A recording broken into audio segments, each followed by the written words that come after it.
Just to kick off, the bass guitar, was that your first instrument of choice as a young lad growing up? Well, I started on a six-string guitar and realised very early on that bass players were sort of hard to find. Nobody wanted to play bass in those days. They either wanted to play guitar or drums. And I was in a band called the 707s, and we didn't have a bass player, and it just seemed all wrong to me. I could sense we were missing the bottom end, so I tried to play bass lines on the bottom strings of the guitar, but it just wasn't cutting it. So I conned my parents into buying a bass for me, and I've stayed on bass ever since. Tell us about the Adelaide music scene back in those very early days. Was it as thriving and vibrant as we're led to believe, considering all the great bands that came out of there? Oh, absolutely. You could be working midweek gigs, weekend gigs. There were gigs aplenty. I was researching something once, and on a Thursday night, I must have counted in the paper about 40 gigs, but bear in mind that they were unlicensed in those days. You didn't have alcohol to contend with, so you could just hire a church hall and put on your own dance. And it was quite simple. You just went and saw the caretaker and said, we want to hold a dance on the 5th of July. Will you sell the tickets? And I've seen this in the newspaper ads for the Lockleys Memorial Hall. They were advertising a show in the paper, and you had to go and see Mr. Watson, the caretaker, at his address to buy the tickets. So it was pretty easy. You could just hold your own show, and so long as you got the word out there, you could go ahead with it. But there were gigs everywhere. In those days. So the Twilights, as we know, was pretty much a merger of two bands, wasn't it? It was. One was a vocal group that was called the Twilights, and that was a three-piece vocal group. And I was in a band called the Hurricanes, and we were pretty well known for being good backing band. And we got asked if we would back the Twilights, and we'd worked together at a few shows before too long. Somebody said, why don't we just call the whole thing the Twilights? I don't even know. It might have been Glenn's idea, Glenn Shorrock. And we just went along with it. We tended to do that in those days. Somebody would suggest something and say, yeah, that's a good idea, let's do that. Like, let's give up our jobs and go to Melbourne. Yeah, that's a good idea, let's do that. Can you imagine giving up your day gig and heading off at parts unknown? Yeah. Was it pretty much inevitable, though, that eventually you would make that move to Melbourne? Oh, we didn't know. We didn't have a plan. We were just offered gigs, and we did them. And we had the opportunity to go to Melbourne, and we were an exchange band, if you like. Ronnie Burns and the Flies got asked to come to Adelaide to play, I think, at the Oxford Club. And the deal was, yes, if they came to Adelaide, we would reciprocate with a gig in Melbourne, and that's how it came about. We went to Melbourne on a Ansett Pioneer bus on the weekends, and we did that about 4 times. We'd go and work at Pinocchio's in Toorak. We would go on the Friday night bus, play the Saturday night, leave the Sunday night to come back to Adelaide. We did that 3 or 4 times before Gary Spry, the manager of the Pinocchio's, suggested that there'd be a lot of work for us if we actually came to Melbourne and lived permanently. And we said, that sounds like a good idea, let's do that. So even back in those very early days, could you see the stage presence of Glenn Shorrock, and was there any surprise to you that he became the major star he became? Not really. Glenn was always a consummate performer. We could see that from day one. Even with the Twilights 3 performing at the Palais at a Beatles sound-alike competition, they had a bit of stage act going then.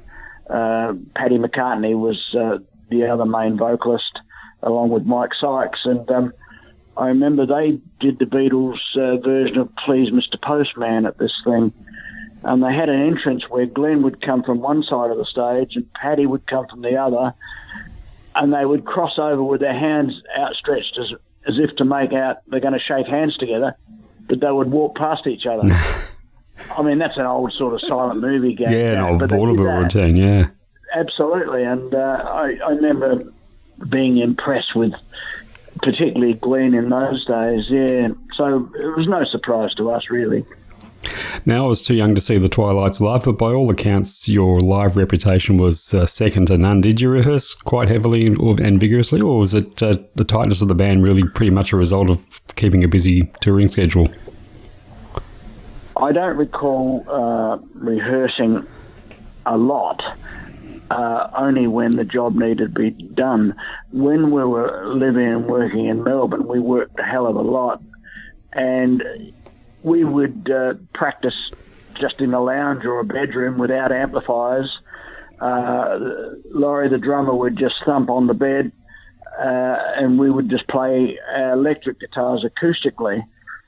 We had no need to sort of plug in and make a whole lot of noise, because we knew when we got on stage it was going to work, you know. So it was up to each player to learn his own bit. So it was a matter of trust, really. You know, you knew the other guy was going to perform, and you did your job as well. So I don't think we rehearsed a lot.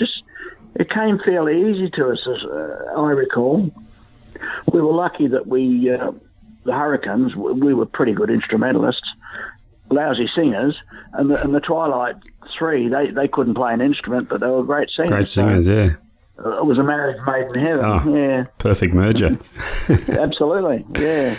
Talk about the song selection. Was there a process involved in choosing which songs to record, and in particular choosing which songs to put out as singles?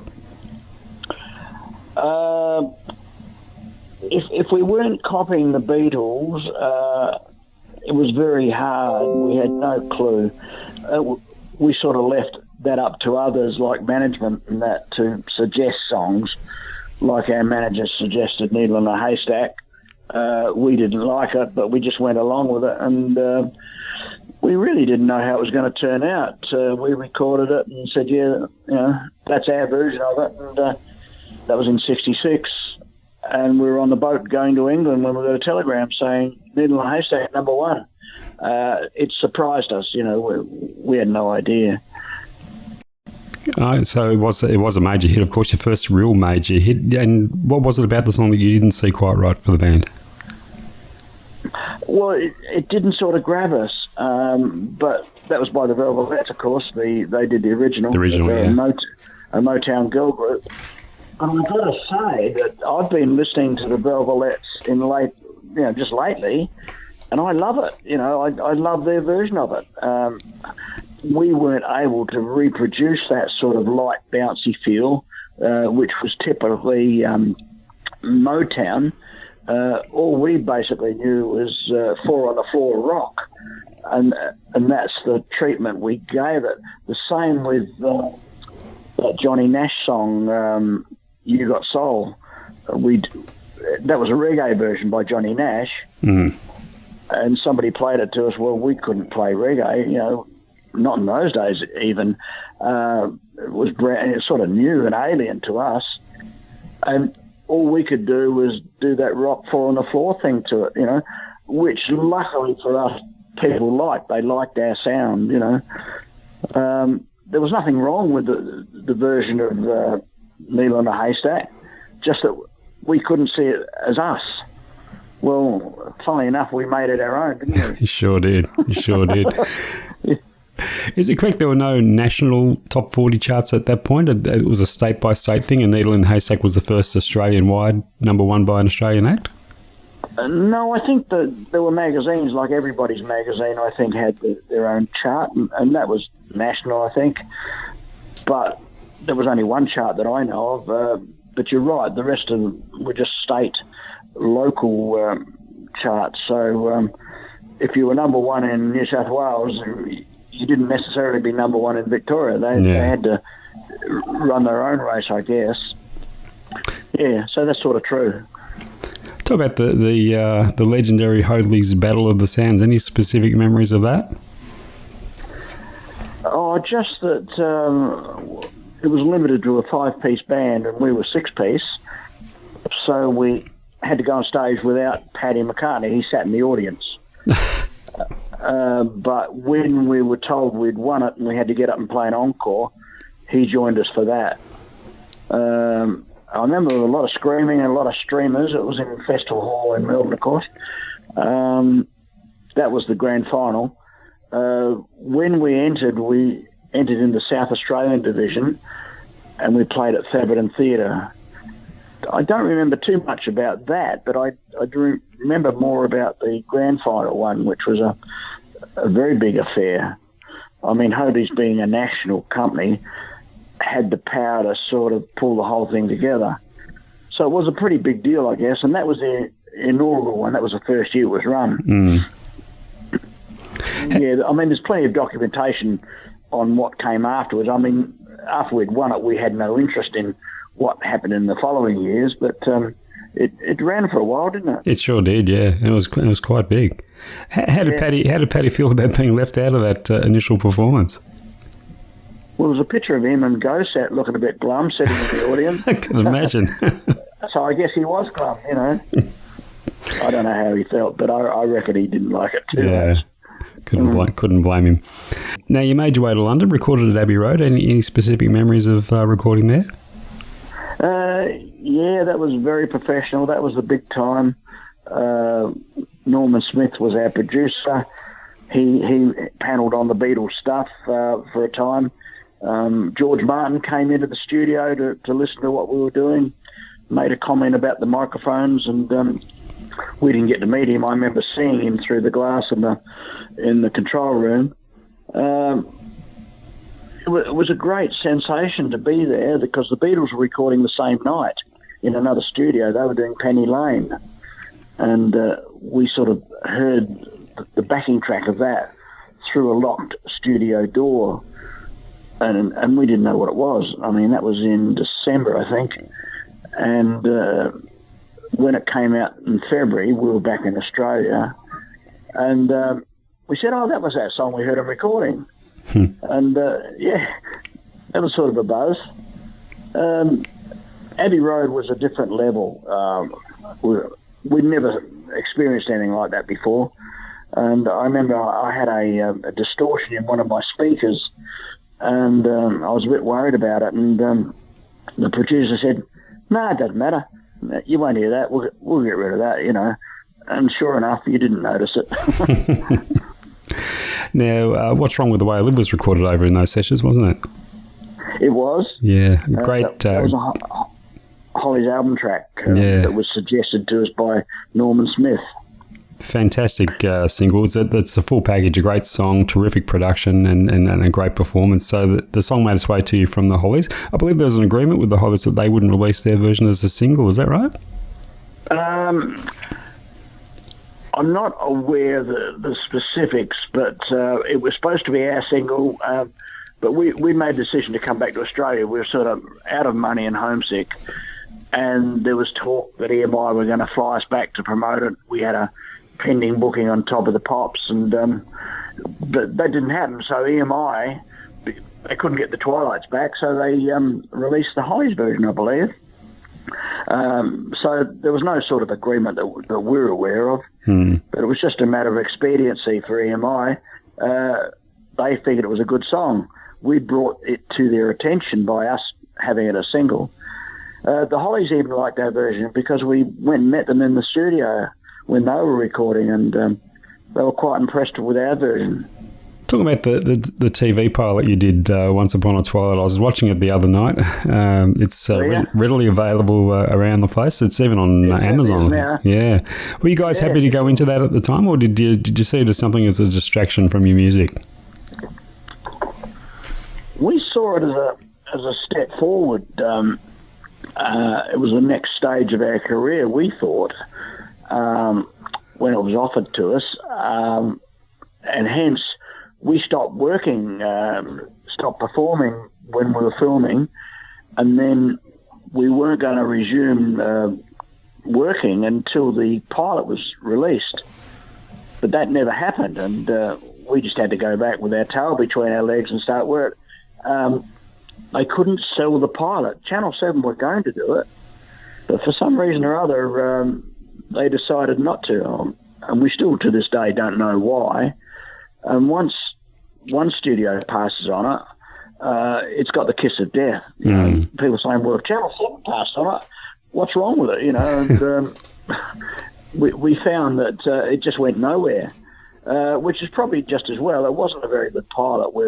We were not actors, you know, we were pretty wooden in our delivery, but it's just a bit of a curio now, I guess. Yeah, yeah. And the funny thing is, when we were filming and the director, Bruce Kavanagh, would ask us to do funny things, we'd say, oh, that's just like in the Monkeys.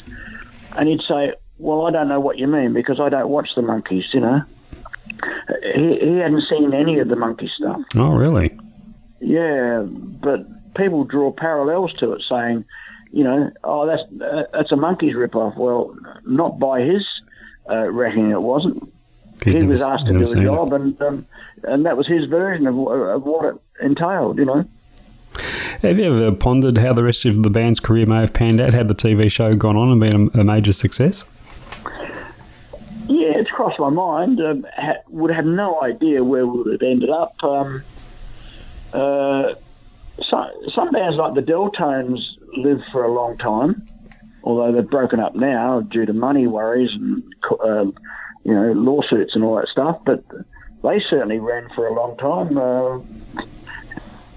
I don't know, 40 or 50 years. Yeah, that could have been us, but I don't know. Rolling Stones, they've been going for a long time, but that's the exception to the rule. I think most bands, I think, are destined to burn out after a little while. I think personalities get into it, and you sort of all want to head in different directions. So I have no idea what would have happened. Couldn't even imagine it. Maybe go into acting. Yeah. I mean, Glenn Shorrock said to me once, he said, I don't know where I'm going to end up. Hosting a game show, maybe. Yeah.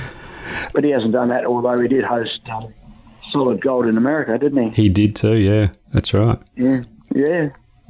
Looking back on the Twilights catalogue of single releases, are there any that for you weren't as big a hits as perhaps you thought they might have been? I guess the latter ones. What was our last single? Was it Sand in the Sandwiches or? Well, Sand in the Sandwiches, I think. Yeah. What was the other side? Tell Me Goodbye, maybe. I couldn't tell you off the top of my head. We argued long and hard over what was going to be the A side in that. I think I voted for Sand in the Sandwiches, but I think it was a bit too light. But at the time, I thought it was good enough. Maybe it was like a Small Faces song, you know, like an Itchy Coo Part type of thing. Tell Me Goodbye is probably a bit stronger, looking back on it now.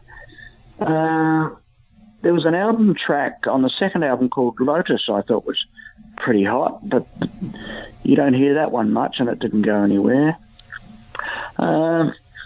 No, I never look back on our songs and saying, you know, gee, that could have been better or whatever.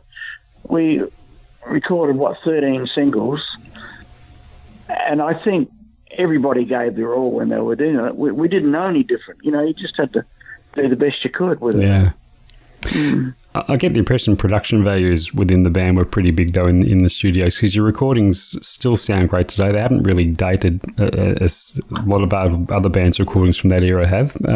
Was that something you really took particularly care on in the studio? It was nothing to do with us. I guess it was the quality of the studio. We recorded primarily at Armstrong's, although the first, I think, 3 singles were recorded in Adelaide at Bysound Studios. And they had a bit of a deficiency and they couldn't record bass properly. So if you listen to our first 3 singles, the bass isn't as full as it could be, but that's the fault of the studio equipment, I think. When we started recording at Armstrong's in Melbourne, that's when the quality upped. We also recorded a couple of tracks at EMI Sydney. Difference in sound there, they were a bit sort of brighter and lighter, not so heavy on the bass. Mm-hmm. And we recorded or re-recorded Baby Let Me Take You Home at St. Clair Studios in Sydney, in Hurstville. We had to re-record it because they couldn't master the first version that we'd done in Adelaide they couldn't master it properly, so we had to re-record it, and we did that at St. Clair Studios, where the Bee Gees used to record, and we did Long Life there as well, I think, which was a Barry Gibb song. Quite a lovely sound from that studio. Yeah, so I think the answer to that is yes. The quality of the studio did it for us, and the producer. We weren't producing at that time, so David Mackay was our long-time producer. He managed to pull a great sound for most of our records, I think, so he should take the credit. Now, is it true that you were known to play the entire Sgt. Pepper album live on stage? Yeah, we did. We learned it. And it didn't seem to be that big a deal to us, because we were a copy band. You played us a song and we could copy it. I guess we were just lucky that we were able to do that. It requires a certain amount of talent and a good set of ears, I think. And yeah, no, we certainly did that.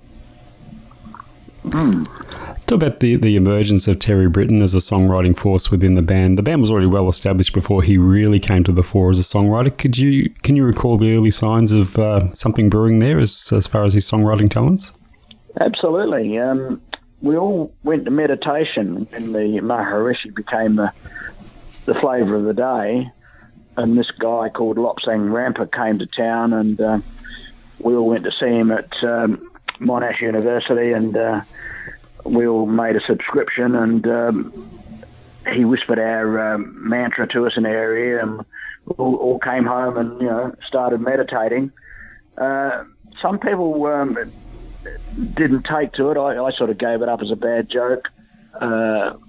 Glenn and Terry still meditate to this day, but I noticed Terry started to write songs almost at the same time he started meditating.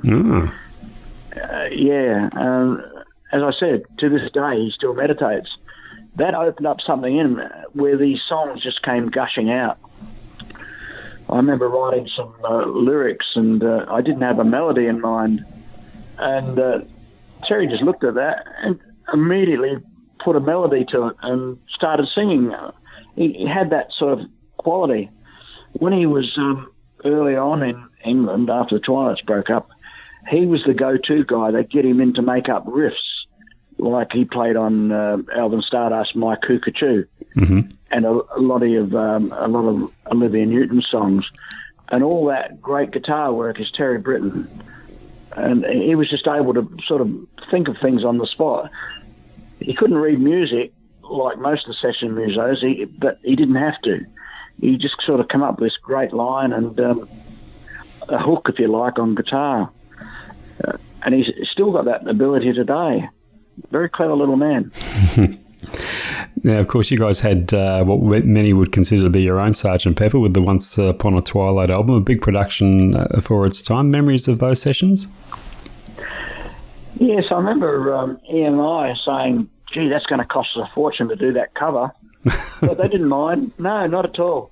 I think they were pretty good, actually, and I think it sort of reflected the quality of the songs.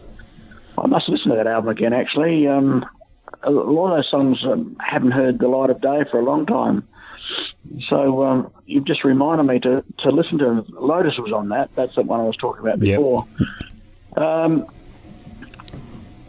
I think when we were recording it, we sort of felt that we were nearing the end of their time, and especially when we did the singles afterwards, like Sam and the Sandwiches and Tell Me Goodbye. We felt that we'd almost run our race, because there wasn't many projects offering to us. We were disillusioned because the TV pilot didn't happen. That was supposed to lead to bigger and better things, and that took the wind out of our sails a bit. Unfortunately, we didn't have strong management to beat us in line. We'd changed management. We'd gone with a guy that had come from England. He was associated with Cliff Richard. He was his tour manager, and he wasn't strong enough in telling us what to do.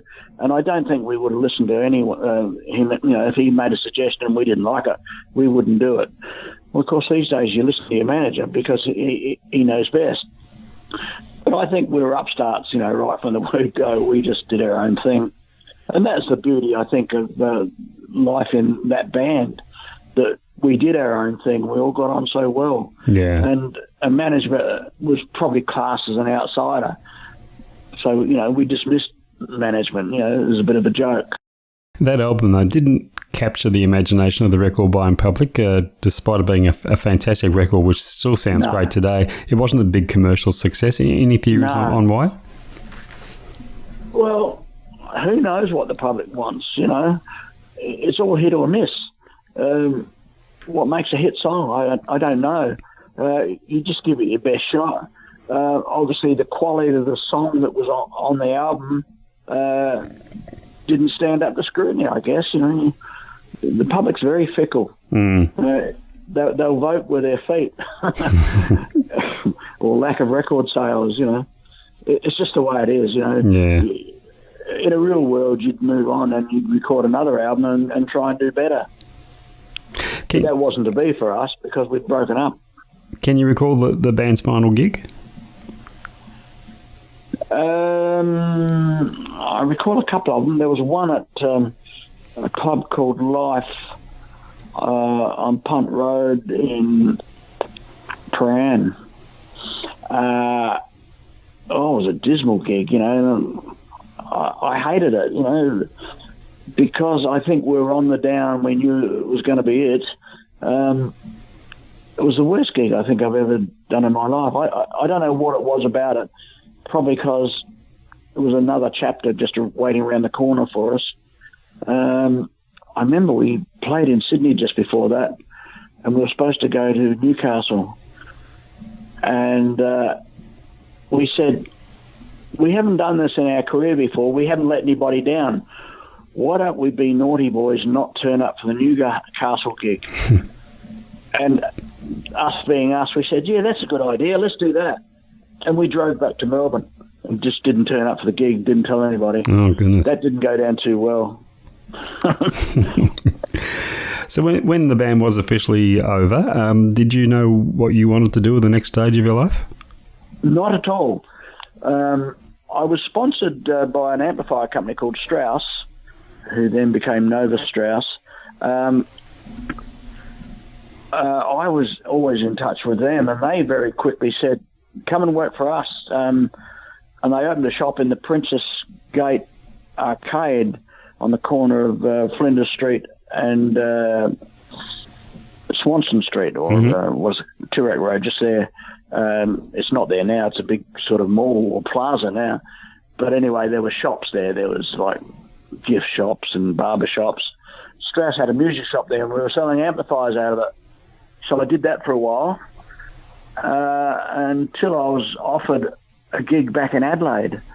And my wife was very homesick, and she said, we're going back to Adelaide. And so I took that job and came back in 1970.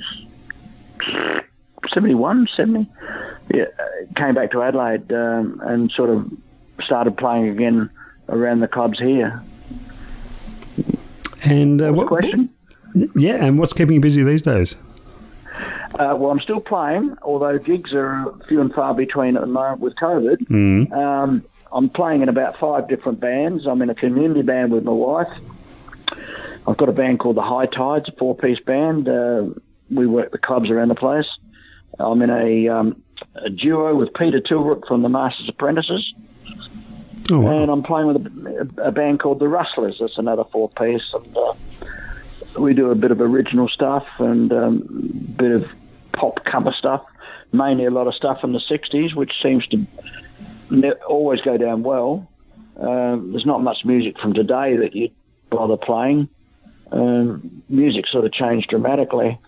And I still work full-time in a business with my daughter in a company called Badger Minute in Norwood. We do engraving and make badges and little signage and stuff, and that's where I am right now. Brilliant. Oh, wow. Keeping pretty busy. Well, you've got to keep busy, otherwise you rust up. This is true. Hey, John, thanks for your time. It's been a pleasure catching up with you. Thanks for your contribution to one of our most loved bands of all time, and it's great to hear you're still playing. And hopefully next time I'm over in Adelaide, I'll look you up.